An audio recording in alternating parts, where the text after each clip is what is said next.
Au Bénin, l'agriculture familiale représente environ 95% des exploitations agricoles du pays, emploie près de 70% de la population active et contribue à près de 30% du PIB national. Dans la commune de Zé, plus de 70% des habitants vivent de l'agriculture principalement familiale sur environ 22 000 hectares de terres cultivées. Je fais l'agriculture familiale. Je cultive le maïs, le haricot et le manioc. Mon père étant un grand agriculteur du milieu, je l'accompagnais au champ. C'est de là que j'ai pris goût aux travaux champêtres. Les familles rurales travaillent avec persévérance pour cultiver la terre et nourrir leur communauté. L'agriculture familiale est un mode d'organisation dans lequel la production agricole est gérée et exploitée par une famille. C'est-à-dire que la main-d'œuvre repose principalement sur la famille. Nous sommes sur un domaine de 5 hectares sur lequel j'ai fait la fumée de fond. C'est-à-dire que j'ai répandu le compost sur tout le domaine, puisque j'en ai en quantité. J'en ai répandu sur tout le domaine une semaine avant le semis. Voilà, donc voilà pourquoi, c'est pourquoi le maïs pousse à souhait. Et j'ai fait du haricot aussi, pour que les bonnes dames, la famille puisse prendre les légumes du haricot, puisqu'on en raffole, les légumes du haricot là. Donc en tout cas, ça promet bien, le maïs promet bien avec la fumée de fond. Grâce à leur savoir-faire et à leur détermination, elles produisent une grande diversité de cultures contribuant ainsi à la sécurité alimentaire du pays. Je fais de l'agriculture familiale pour mieux subvenir à mes besoins, pour mieux manger. Puisqu'on dit actuellement que ta nourriture est ton médicament. Et avec les produits bio, je m'en sors très bien. Mieux vaut manger ce qu'on produit que d'aller sur les marchés.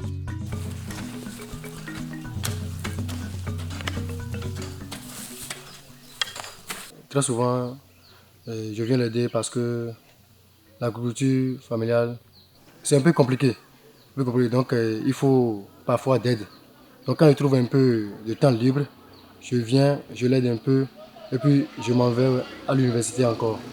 La façon dont il se bat pour nous aider, et vraiment, je ne peux que le souhaiter une longue vie pour qu'il reste là pour nous aider en plus.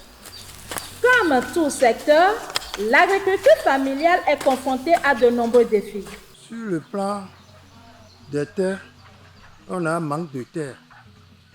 On peut aller loin, mais nous sommes retreints par le temps, puisqu'on n'a pas assez de terre. Il y a les aléas climatiques, puisque vraiment actuellement on ne sait quelle saison et quelle est telle. Bon. Quand il pleut, on sème. Et bon, des fois il y a la pluie qui manque à des moments. Ça fait qu'on n'a pas le rendement escompté.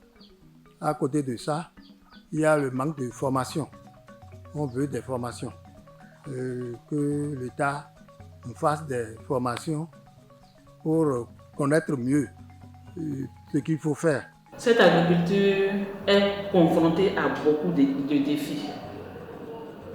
Tout d'abord, l'utilisation des intrants qui détruisent l'environnement, qui détruisent la couche d'ozone, qui détruisent les terres. Nous avons le changement climatique auquel sont confrontés ces agriculteurs. Aujourd'hui, il y a l'accès difficile aux ressources et aux intrants. C'est-à-dire quoi? Il y a le manque de semences. Par rapport au changement climatique, il faudrait l'utilisation des semences de variétés courtes, des semences qui ont un cycle court. Et alors que ces agriculteurs n'ont que des semences à cycle long. Il y a aussi le manque de terre et le manque de matériel qui limite la capacité de production et qui limite aussi la productivité. Il y a la main-d'œuvre aussi qui se fait un peu rare. Les jeunes d'aujourd'hui ne veulent plus travailler la terre. Alors que pour promouvoir l'agriculture familiale, il faut un enseignement de génération en génération. Ce qui fait que peu à peu, cette agriculture est en voie de disparition. On veut que l'agriculture soit faite par les machines agricoles, puisque les jeunes, ne voulant plus faire les travaux champêtres, s'intéressent mieux aux immédiats dans les villes. La mécanisation au niveau de l'agriculture familiale augmente la productivité et réduit la pénibilité, c'est-à-dire ça rend moins pénible les travaux. On peut emblâmer beaucoup d'hectares avec les machines. Il y a les intrants qui favorisent les rendements. Et quand il y a beaucoup de rendement, c'est que le gain est important. Il y a aussi l'accès aux technologies, c'est-à-dire les modes de conservation, le stockage des aliments qui améliorent la sécurité alimentaire. Tout ceci n'est pas sans effet négatif sur cette agriculture. Nous avons son accès difficile et coût onéreux des matériels. Les matériels sont difficiles à avoir et à acheter et c'est très cher, ce qui ne permet pas aux agriculteurs de pouvoir faire son acquisition. Nous avons aussi un entretien de ces matériels qui coûte énormément et le manque de renforcement de capacité, le manque de formation ne permet pas à ces agriculteurs de pouvoir entretenir ces matériels. Nous avons aussi l'adaptation aux contextes locaux, c'est-à-dire ces matériels parfois ne répondent pas aux besoins du terrain, comme nous le disons dans notre jargon. Ça ne répond pas efficacement aux besoins des agriculteurs. On a aussi les maigres moyens. Les moyens sont vraiment maigres du côté financier. Et on n'a pas assez de moyens. On est vraiment on est limité. Les agriculteurs ont un accès très difficile au financement, surtout les femmes. Ceux qui arrivent à avoir accès au financement sont confrontés à des intérêts, des paiements d'intérêts énormes. Et nous avons le pouvoir du marché. Ces agriculteurs sont obligés de se conformer au prix du marché, au prix auquel les clients les confrontent. Ils n'arrivent pas à imposer leur propre prix. Donc, qu'est-ce qu'il faut faire pour pouvoir régler tous ces défis auxquels sont confrontés l'agriculture familiale? Il faudrait l'adoption d'un système de production durable, c'est-à-dire le développement des pratiques agroécologiques. C'est-à-dire quoi? L'adoption de la gestion durable des terres. Nous entendons par gestion durable des terres l'utilisation des engrais biologiques. Il y a le compost, il y a l'association, la rotation, l'assolement, l'association des cultures, c'est-à-dire associer les cultures céréalières et les légumineuses. Les légumineuses favorisent la flore, enrichissent les terres. Il y a l'assolement. L'assolement, c'est diviser les parcelles et pouvoir produire plusieurs cultures sur une même parcelle. La rotation est de faire une rotation des cultures, c'est-à-dire une année les productions céréalières, une autre année les productions légumineuses pour maintenir la richesse de la terre. Nous pouvons aussi proposer comme solution, comme perspective, le renforcement des capacités, le renforcement des coopératives et du pouvoir de marché. Faire des formations aux agriculteurs, les mettre en coopérative, faire des formations à ces coopératives et leur faire des formations sur le marketing surtout, sur la gestion, pour qu'ils puissent avoir le pouvoir de fixer leur propre prix, de pouvoir confronter le marché.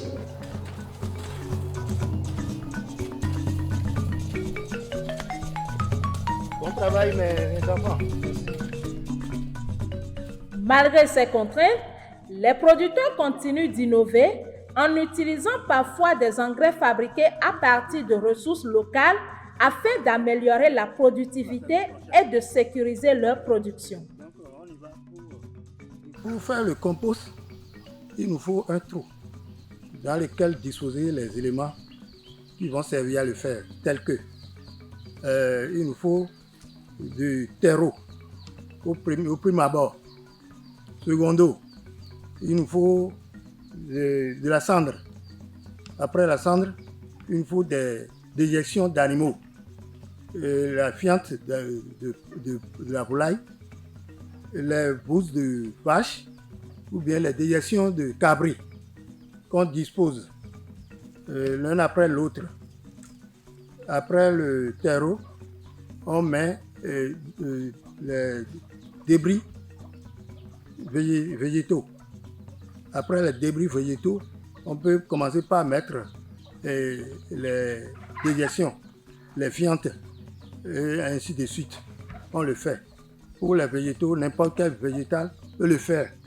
N'importe quelle matière, telle que les feuilles, comme les feuilles sèches, comme les feuilles nouvellement coupées, ça peut le faire. Bon. Après ça, après avoir mis cela dedans, il faut asperger cela d'un peu d'eau pour l'humidité de notre compost. Après ça, bon, on remue ça. On remue cela mois par mois. Après avoir fait le compost tout et tout, un mois après, on remue, on descend tout ce qui est dans le trou et on y remet quelques 2 jours après, on y remet pour que cela soit un mélange vraiment homogène. Quand on fait ça 2 fois, c'est déjà suffisant. Le 3e mois, c'est utilisable. On peut commencer par l'utiliser dans nos champs.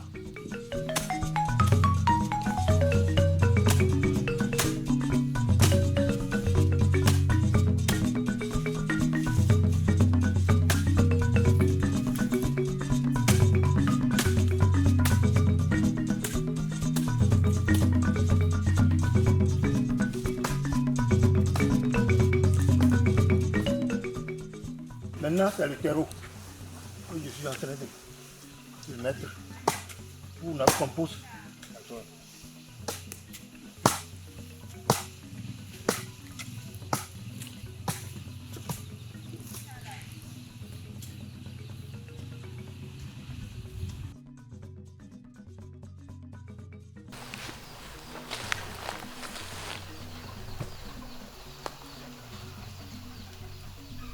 Je vais amener encore un peu. Bon. Maintenant, j'amène les débris végétaux.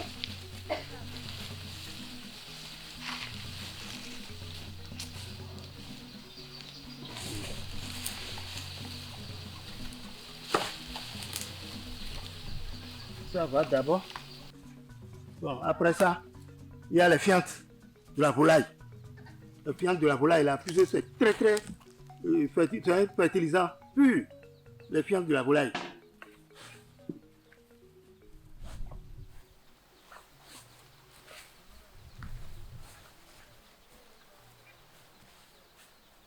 Bon, j'essaie de remuer.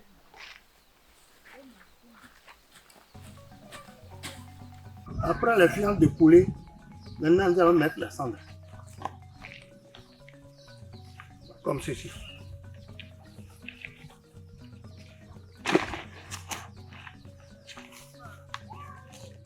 Comme ceci.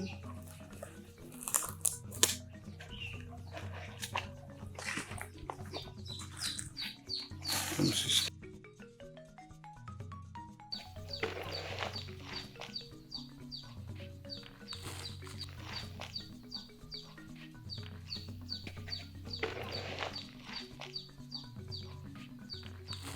Voilà. Bon. On prend maintenant la dégestion des cabris.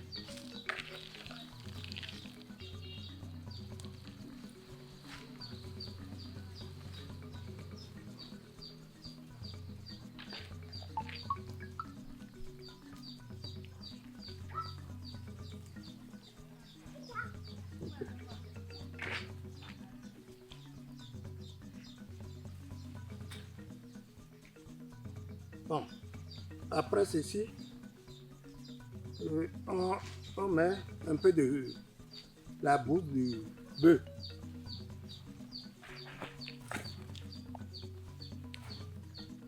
Pour renforcer notre compost.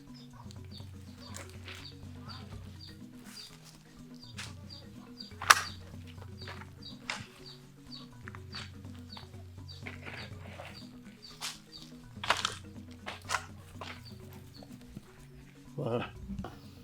On va asperger ceci d'un peu d'eau, de l'eau.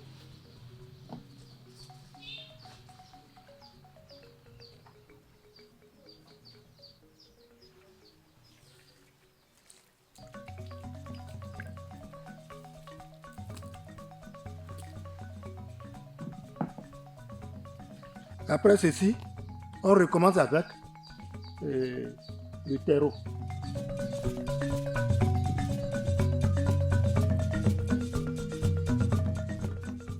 Maman, j'écoute, écoute solo. Oh, il a des ouah.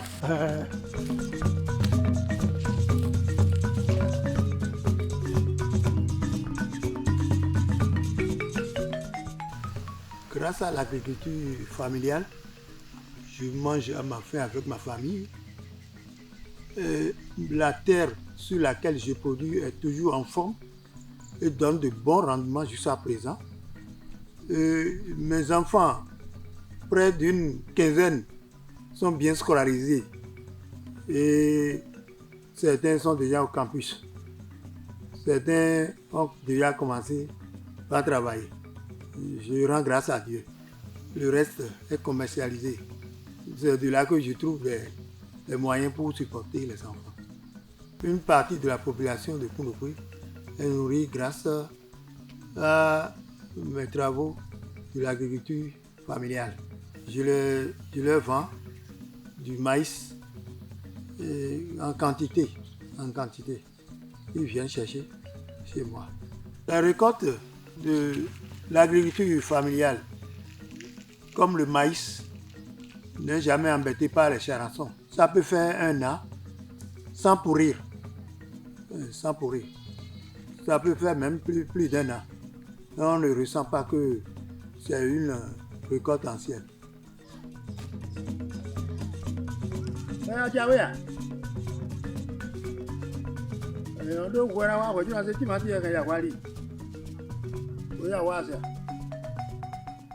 Nous devons mettre en place un accès facile au financement à ces agriculteurs.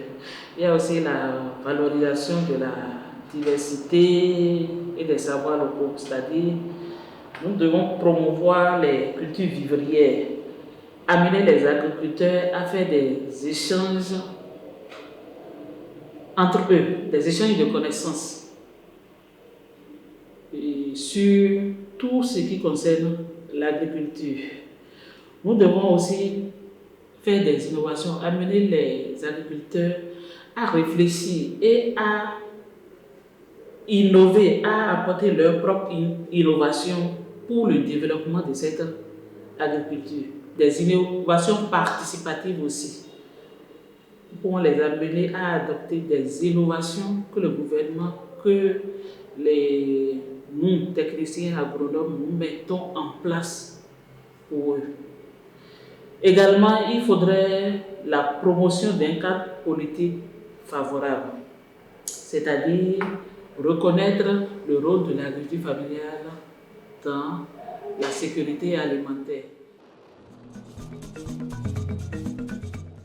Ici, là, c'est le lieu où je transforme mon manioc en gari.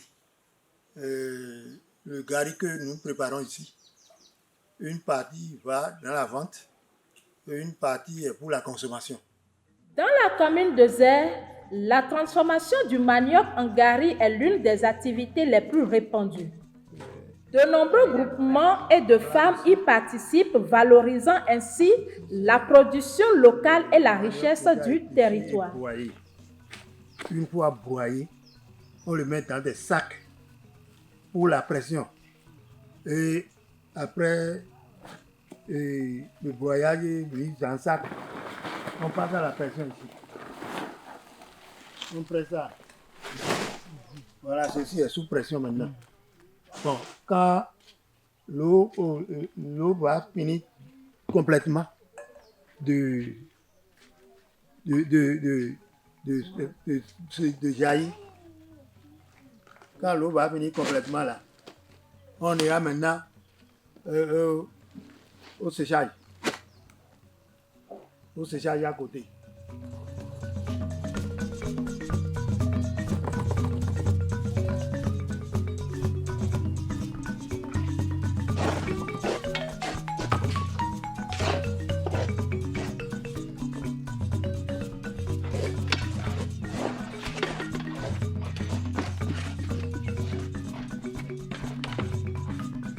L'agriculture familiale au Bénin demeure un pilier de l'économie rurale et de la sécurité alimentaire. Le soutien à ces exploitations joue un rôle central dans le renforcement du secteur rural et dans la consolidation de la sécurité alimentaire à l'échelle nationale.